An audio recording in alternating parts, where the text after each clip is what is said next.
वाईक्यू है, मैंने 1 liner note किया है, तो उसका मैं पढ़ा रहा हूँ अपने एक दोस्त को, तो अगर कुछ हेल्प हो जाए तो 2012 से ये 2024 तक में हम लोग करेंगे, मतलब 23 तक है, मैं 24 वाला जो अभी बाद में कर लेंगे। प्रिंसिपल ऑफ किस इन कम्युनिकेशन, तो इसका मतलब है keep it short and simple. ये उसमें ये है कि कम्युनिकेशन कैसी होनी चाहिए, शॉर्ट और सिंपल। अनोयंस क्या होती है कि annoyance is the reason for emitting negative signal of slowing. हैं क्या है कि नेगेटिव, इसका मतलब कॉलिंग का मतलब है कि तुम अनॉयड हो गए हो कम्युनिकेशन में किसी से। तो अनॉयंस क्या है, एक रीज़न है नेगेटिव सिग्नल का, किसमें, ऑफ स्कॉलिंग एमिटिंग। तो मतलब क्या है, नेगेटिव सिग्नल बात करते हैं हम, अनॉयड हो गए हो, तो इसलिए उसको बोलते हैं ये नेगेटिव सिग्नल है किसका, मतलब कम्युनिकेशन नेगेटिव। हाँ। Leader, figurehead, liaison or interpersonal role है ये किसका।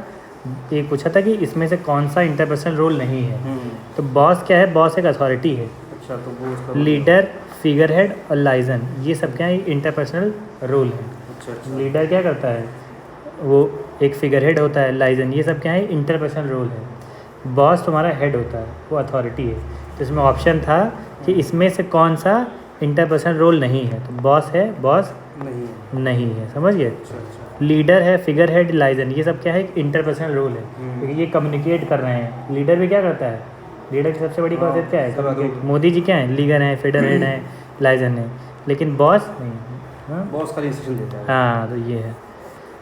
अब क्या, प्रिजुडाइज जो है is a weakness type of barrier in communication of receiver. अगर आप कम्युनिकेट कर रहे हैं, किसी बात को रिसीव कर रहे हैं, तो अगर आपके अंदर कोई प्रिजुडाइज है तो एक वीकनेस है किसकी, और एक बैरियर भी। Weakness is a weakness type of barrier to communication of receiver. तो ये हो गया। Being evaluative is not a character of empathetic listening. कुछ आप अगर सुन रहे हैं, जैसे किसी की बात सुन रहे हैं, उसमें हर चीज़ में आप जज कर रहे हैं, इवेल्युएट कर रहे हैं उसको, तो वो एम्पैथेटिक लिसनिंग नहीं है। कुछ वो बोल रहा है, हर बात आप उसकी जज कर रहे हैं, तो उसको बोलता है being evaluative is not character of empathic listening. मतलब अगर आप कुछ सुन रहे हैं तो किसी की बात को अगर आप बहुत ज़्यादा इवेल्युएट करेंगे हर एक बात को, तो एम्पैथेटिक लिसनिंग का वो कैरेक्टर नहीं है, लर्निंग का, लिसनिंग का।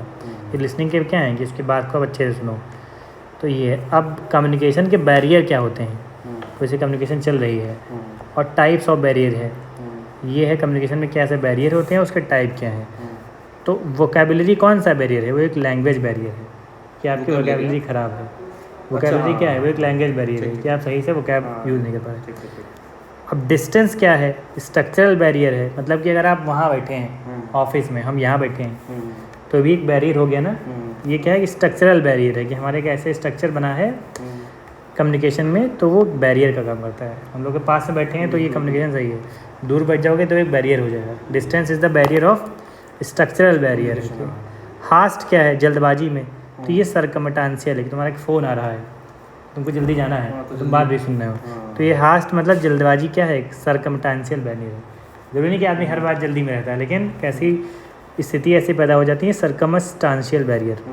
नॉइज़ क्या है, तो नॉइज़ एक सिचुएशनल बैरियर है। यहाँ पे कहीं जैसे भगवत चल रही है, तो क्या है, वो भी तो एक बैरियर है, दो लोगों में अच्छे से बात नहीं हो पाएगी। फ़ोन तो सिचुएशनल है, तो वो एक सिचुएशनल बैरियर है कि लेट से यहाँ पे कोई झगड़ा हो रहा है, तो नॉइज़ वहाँ हो रही है, तो दो लोगों के बीच कम्युनिकेशन नहीं हो पाएगा अच्छे से। तो ये सारे बैरियर है। Vocabulary, distance, hast and noise. तो उसमें पूछ सकता है कि ये डिस्टेंस क्या है, स्ट्रक्चरल बैरियर है, ना कि वोकेबलरी क्या है, लैंग्वेज बैरियर है। तो ये टाइप के बैरियर हैं कम्युनिकेशन में, कौन कौन से आते हैं। तो नॉइज़ क्या है, नॉइज़ कोई स्ट्रक्चरल बैरियर नहीं है, वो सिचुएशनल बैरियर है। जब वो नॉइज़ ख़त्म हो जाएगी तब बैरियर वो ख़त्म हो जाएगा। पर डिस्टेंस नहीं है। डिस्टेंस को अगर कहें, डिस्टेंस क्या है कि स्ट्रक्चरल बैरियर है। मतलब यहाँ का स्ट्रक्चर ऐसा है कि तुम्हारे बैठने की जगह नहीं है। जैसे स्ट्रक्चरल बैरियर मतलब तुम तो वहाँ बैठे हो दूर, एक स्ट्रक्चरल बैरियर कि तुम्हारे पास यहाँ बेंच नहीं है, तुम दूर दूसरी बेंच पे बैठे हो, तो वो क्या हो जाएगा, वो स्ट्रक्चरल बैरियर हो जाएगा। खान सर की क्लास में एक आदमी आगे बैठा है, एक वहाँ बैठा है, तो खान सबसे लास्ट बेंच पे, तो वो क्या है, वो एक स्ट्रक्चरल बैरियर है। तो डिस्टेंस क्या हो जाएगी, स्ट्रक्चरल बैरियर हो जाएगा। Intuitive decision are taken based on subjective experience, self confidence and self motivation. Intuitive decision क्या मतलब, जो आप जल्दबाजी में, इंट्यूशन हमारा ये कह रहा है, नहीं कहते हमने इंट्यूशन से डिसीजन लिया, तो ये जो डिसीजन होता है ये सब्जेक्टिव एक्सपीरियंस, तुमको ऐसा कभी एक्सपीरियंस हुआ होता है कि हमने ऐसा फील किया इसलिए हमने ये ऐसा डिसीजन लिया। तो जो इंट्यूटिव डिसीजन होते हैं वो कैसे लिए जाते हैं, सब्जेक्टिव एक्सपीरियंस और सेल्फ कॉन्फिडेंस या फिर सेल्फ मोटिवेशन पे लिए जाते हैं। इंट्यूटिव डिसीजन जो तुम्हारे साथ ऐसा कभी ऐसा हुआ है या फिर तुम्हारे अंदर ऐसी मोटिवेशन है तो तुम ऐसे लेते तो क्वेश्चन किस फॉर्म में आया होगा इसमें? हो। तो इसमें पूछा जाता है कि इंट्यूटिव डिसीजन किस, पहले क्वेश्चन होगा उसके इतने ही होंगे, क्या option, self experience, self confidence and सब। ये क्वेश्चन ये था कि decision taken based on subjective experience, self confidence and self motivation, तो वो कौन से हैं, वो इंट्यूटिव डिसीजन है। समझ गए? क्वेश्चन देखना है, क्वेश्चन दिखा देते हैं तुमको, एक यहाँ पे देखना है, ये क्वेश्चन आया हुआ है अभी, इस पर जाके ये क्वेश्चन है, कहाँ गया, आज ही इसने डाला है ये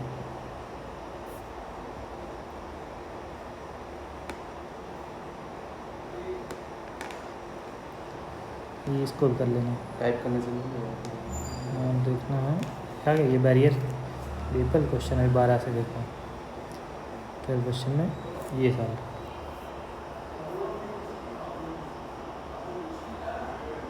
प्रिंसिपल ऑफ किस इन कम्युनिकेशन वो तो आ गया, प्रिंसिपल ऑफ किस इन कम्युनिकेशन। तो ये क्या था, keep it short and simple, ये भी आ गया, ऐसे पढ़ लो। अनवाइंस भी आ गया, क्या है ये है, which is not a interpersonal role, boss क्या है, रोल नहीं है। Which is not a characteristic of empathetic listening, तो बीइंग इवेल्युएटिव इज़ नॉट, ये सारे क्वेश्चन है, ऐसे क्वेश्चन आते हैं। बैरियर आ गया, देखो ये तुम्हें बैरियर ऑफ कम्युनिकेशन, ये मिलाना होता है। तो वोकैबुलरी क्या था, वोकैबुलरी था ये लैंग्वेज वाला बैरियर। डिस्टेंस क्या था, स्ट्रक्चरल बैरियर था, distance was structural barrier. Noise था वो सिचुएशनल था, हास्ट सरकमस्टांशियल था, इसमें कंफ्यूज होता है। तो नॉइज़ क्या एक स्थिति है ऐसे। Decision making based on use of subjective experience, self confidence and self motivation, process data refers to intuitive. तो ये ऐसे इंट्यूटिव हो गया। अब है कि प्रोसेस ऑफ कम्युनिकेशन इन्वॉल्व्स, क्या क्या होता है प्रोसेस ऑफ। तो सबसे पहले कोई बात करते हो तुम, इसे लिखते जाना। तो पहला है इनकोडिंग, कुछ बात तुमने करी, कोड किया उसको, पहले इनकोड किया, हाँ। फिर ट्रांसमिशन हुआ, तुमने भेजा बात को, फिर किसी ने रिसीव किया, अब उसको रिसीव करने में उसको डिकोड करेगा वो, हाँ, फिर उसको फीडबैक देगा तुमको। तो ये 5 स्टेप होते हैं कम्युनिकेशन के, हाँ, encoding, transmission, receiving, decoding, feedback. अब इसे क्या है, नॉर्मल शब्द में किसी को आपने कुछ बोला उल्टी बात, किसके थ्रू बोला, हो सकता है फ़ोन के थ्रू बोला हो या सामने बोला हो, कोई भी ट्रांसमिशन हो सकता है। ठीक ठीक। रिसीव करेगा वो, तो उसको डिकोड करेगा कि अच्छा इसने ये बोला, फिर आपको फीडबैक देगा। तो फीडबैक कैसा हो सकता है, आपके मैसेज के अकॉर्डिंग।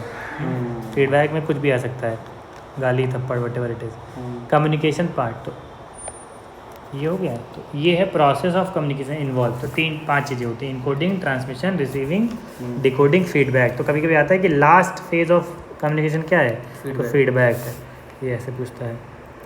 फिर ये क्या, बहुत shyness is a hurdle in interpersonal relation, बहुत आप शर्मा रहे हैं, तो ये एक हर्डल है किसमें, इंटरपर्सनल रिलेशन है, ऐसे। Emotional maturity and empathy and assertiveness are useful in building interpersonal relation. अगर आप इमोशनल मैच्योर हैं, इमोशनली आपके अंदर एम्पैथी है दूसरे के लिए, असर्टिव है, अपनी बात को लेकर मजबूत से खड़े रहते हैं, तो ये बहुत यूजफुल रहता है बिल्डिंग इंटरपर्सनल रिलेशनशिप ये बनाने में। तो इमोशनल मैच्योरिटी, एम्पैथी और असर्टिवनेस। फिर दूसरा है टर्मिनोलॉजी आता है, हाँ, ये टर्मिनोलॉजी की ये क्या है, वो क्वेश्चन से समझ जाओगे।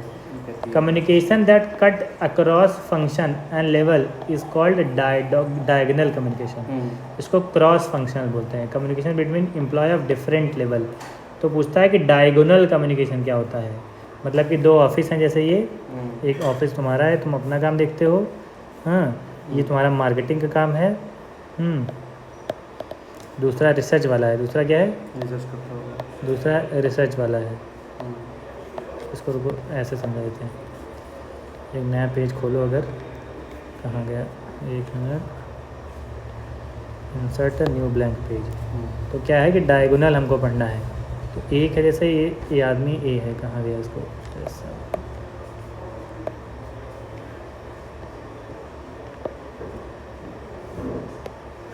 तो एक आदमी ए है, हाँ, जिसका काम है वो किसी भी कंपनी में मार्केटिंग का काम देखता है, क्या देखता है, मार्केटिंग वाला देखता है। और दूसरा है वो रिसर्च वाला काम देखता है, बी वाला काम क्या है, उस कंपनी में रिसर्च करता है। वो क्या करता है, रिसर्च करता है। तो मार्केटिंग में क्या होगा, इनके नीचे लोग होंगे, दूसरा कोई इनके नीचे ए है, फिर नीचे बी है, ये सी है, तो इनके बीच जो कम्युनिकेशन होगी वो तो क्या है, ये हायरार्किकल कम्युनिकेशन है, हाँ, ऊपर और है। नीचे आपस में। ठीक ठीक। अब इनके बीच में नीचे में होंगे छोटे दूसरे वाले, ये रिसर्च वाले के ऊपर, ये पूरा इनका एक लिंक है।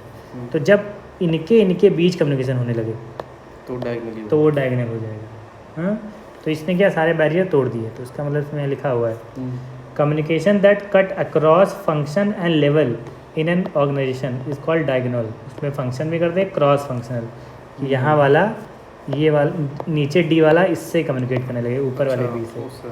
तो ये सब मतलब उसने हायरार्की भी तोड़ दी, और वो फंक्शन, वो डायगोनल फंक्शन में मतलब उसका रास्ते भी तोड़ दिए, हाँ, लेवल भी तोड़ दिया, फंक्शन भी। हाँ, क्रॉस फंक्शन बोलते हैं। क्या बोलता है ये, क्रॉस फंक्शन। वैसे कम्युनिकेशन कैसे होना चाहिए, आपस में हो, लेकिन में तो मतलब ऐसी सिचुएशन आती है, उसको बोलते हैं कट अक्रॉस, फिर डायगोनल कम्युनिकेशन। डायगोनल से समझ लो, डायगोनल रिलेशन क्या होता है, डायगोनल का मतलब क्या होता है, ये कोई पॉइंट है, एक पॉइंट से क्रॉस होता है, जैसे ये है, तो डायगोनल ऐसे नहीं, ऐसे ऐसे होता है कम्युनिकेशन। हाँ, तो ये है ए वाला जब बी से कर रहा हो तो ये डायगोनल है।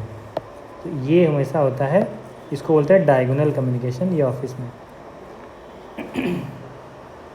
Balanced split pattern is of interpersonal communication where everyone is equal but each person hold authority over different level. इसमें क्या है, बैलेंस्ड है और स्प्लिट पैटर्न है।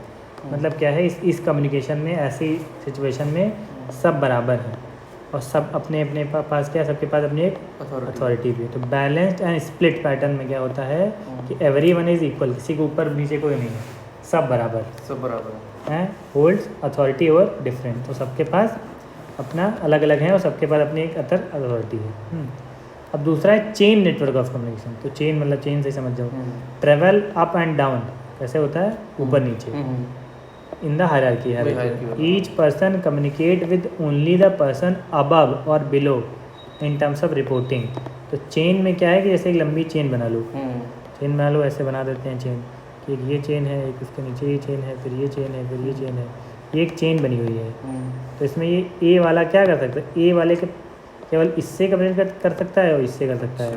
तो यही है चेन नेटवर्क ऑफ कम्युनिकेशन में क्या बोल रहा है, ये अप और डाउन चलता है, ऊपर और बिलो वाले से। हाँ, बिलो वाले से। Through hierarchy each person communicate with only person above और below in terms of reporting. या तो इससे पूछेगा ये, या फिर ऊपर वाले को रिपोर्ट करेगा। तो ये सब में, तो चेन वाले में क्या है, केवल अबव और बिलो में कम्युनिकेट। ये चेन नेटवर्क ऑफ, तो हमेशा चेन समझ लो। चेन में क्या होगा, ऊपर वाले से बात करोगे, कनेक्टिव उसी से चेन में। साइकोलॉजिकल रिएक्टेंस क्या बोलता है, when person feel that someone और something is taking away their choices और limiting their range of alternative. मतलब ये क्या होता है कि आदमी एकदम से किसी दिन क्या गुस्सा होता है कि बॉस कोई गाली दे दी, या फिर किसी और किसी कोई उसके ऑफिस में उसको क्या कर रहा है, उसकी जो चॉइसेस हैं उसको लिमिट कर रहा है। तो होता है साइकोलॉजिकल रिएक्टेंस, जब कोई आदमी या फिर कोई ऐसी चीज़ उसकी चॉइस को लिमिट करता है या रेंज ऑफ अल्टरनेटिव, उसके काम करने के तरीक़ों को दिक्कत करता है। कोई ऑफिस में उसके वो काम नहीं कर पा रहा है, कोई ऑफिसर है जैसे अशोक खेमकर टाइप, तो क्या होगा, तो वो साइकोलॉजिकल रिएक्टेंस एकदम से होगा, किसी दिन वो तोड़फोड़ कर देगा या गाली का। तो ये है कब होगा, जब पर्सन फील करता है कि कोई आदमी या फिर कोई ऐसी चीज़ उसको रोकती है, taking away their choice and limiting their range of alternative, उसके काम करने के तरीके को वो लिमिट करता है। तो ये साइकोलॉजिकल रिएक्टेंस है। ये खुद से पढ़ोगे तो समझ में आ जाएगा दोबारा, वो तो आ जाएगा एक बार अच्छे से। फिर है ओपननेस, खुलापन। रेफर डिस्क्लोजर ऑफ, खुलापन का ऑफिस में होता है, refers to disclosure of personal non personal information in